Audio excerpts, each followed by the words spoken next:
1 Kings chapter 18. Later on, in the 3rd year of the drought, the Lord said to Elijah, "Go and present yourself to King Ahab. Tell him that I will soon send rain." So Elijah went to appear before Ahab. Meanwhile, the famine had become very severe in Samaria.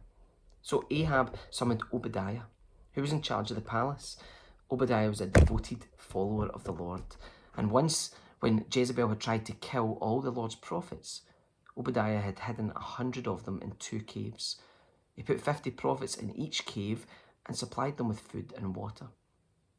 Ahab said to Obadiah, "We must check every spring and valley in the land to see if we can find enough grass to save at least some of my horses and mules." So they divided the land between them. Ahab went one way by himself, and Obadiah went one way by himself. As Obadiah was walking along, he suddenly saw Elijah coming toward him. Obadiah recognized him at once and bowed low to the ground before him. "Is it really you, my lord Elijah?" he asked. "Yes, it is," Elijah replied. "Now go and tell your master, Elijah is here." "Oh, sir," Obadiah protested, "what harm have I done to you that you are sending me to my death at the hands of Ahab? For I swear by the Lord your God that the king has searched every nation and kingdom on earth from end to end to find you. And each time he was told Elijah isn't here, King Ahab forced the king of that nation to swear to the truth of his claim. And now you say, 'Go and tell your master Elijah is here.' But as soon as I leave you, the Spirit of the Lord will carry you away to who knows where. When Ahab comes and cannot find you, he will kill me. Yet I've been a true servant of the Lord all my life.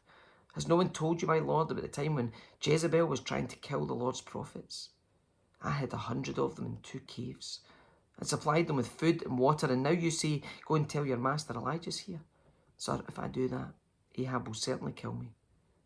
But Elijah said, "I swear by the Lord Almighty, in whose presence I stand, that I will present myself to Ahab this very day." So Obadiah went to tell Ahab that Elijah had come, and Ahab went out to meet Elijah. When Ahab saw him, he exclaimed, "So is it really you, you troublemaker of Israel?" "I've made no trouble for Israel," Elijah replied. "You and your family are the troublemakers, for you have refused to obey the commands of the Lord and have worshipped the images of Baal instead. Now summon all Israel to join me at Mount Carmel, along with the 450 prophets of Baal and the 400 prophets of Asherah who are supported by Jezebel." So Ahab summoned all the people of Israel and the prophets to Mount Carmel. Then Elijah stood in front of them and said, "How much longer will you waver, hobbling between 2 opinions? If the Lord is God, follow him. But if Baal is God, then follow him." But the people were completely silent. Then Elijah said to them, "I'm the only prophet of the Lord who's left, but Baal has 450 prophets. Now bring 2 bulls. The prophets of Baal may choose whichever one they wish, and cut it into pieces and lay it on the wood of their altar, but without setting fire to it. I'll prepare the other bull and lay it on the wood on the altar, but not set fire to it. Then call on the name of your God, and I will call on the name of the Lord. The God who answers by setting fire to the woods is the true God." Then all the people agreed. Then Elijah said to the prophets of Baal, "You go first, for there are many of you. Choose one of the bulls and prepare it and call on the name of your God, but do not set fire to the wood."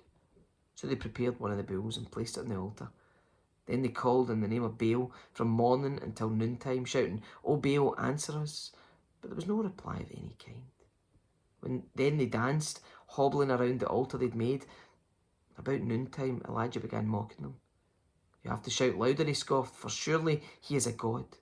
Perhaps he's daydreaming, or is relieving himself, or maybe he's away on a trip, or is asleep and needs to be wakened." So they shouted louder, and following their normal custom, they cut themselves with knives and swords until the blood gushed out. They raved all afternoon until the time of evening sacrifice, but there was still no sound, no reply, no response. Then Elijah called to the people, "Come over here." They all crowded around him as he repaired the altar of the Lord that had been torn down. He took 12 stones, one to represent each of the tribes of Israel, and he used the stones to rebuild the altar in the name of the Lord. Then he dug a trench around the altar, large enough to hold about 3 gallons. He piled wood on the altar, cut the bull into pieces, and laid the pieces on the wood. Then he said, fill 4 large jugs with water, and pour the water over the offering and the food. After they'd done this, he said, do the same thing again. And when they were finished, he said, now do it a 3rd time. So they did as he said, and the water ran around the altar and even filled the trench. At the usual time for offering the evening sacrifice, Elijah the prophet walked up to the altar and prayed, O Lord, God of Abraham, Isaac and Jacob, prove today that you are God in Israel and that I am your servant. Prove that I have done all this at your command. O Lord, answer me. Answer me so that these people will know that you, O Lord, are God and that you have brought them back to yourself. Immediately, the fire of the Lord flashed down from heaven and burned up the young bull, the wood, the stones, and the dust. It even licked up all the water in the trench. And when all the people saw it, they fell face down on the ground and cried out, the Lord, he is God. Yes, the Lord is God. Then Elijah commanded, seize all the prophets of Baal. Don't let a single one escape. So the people seized them all. And Elijah took them down to the Kishon Valley and killed them there.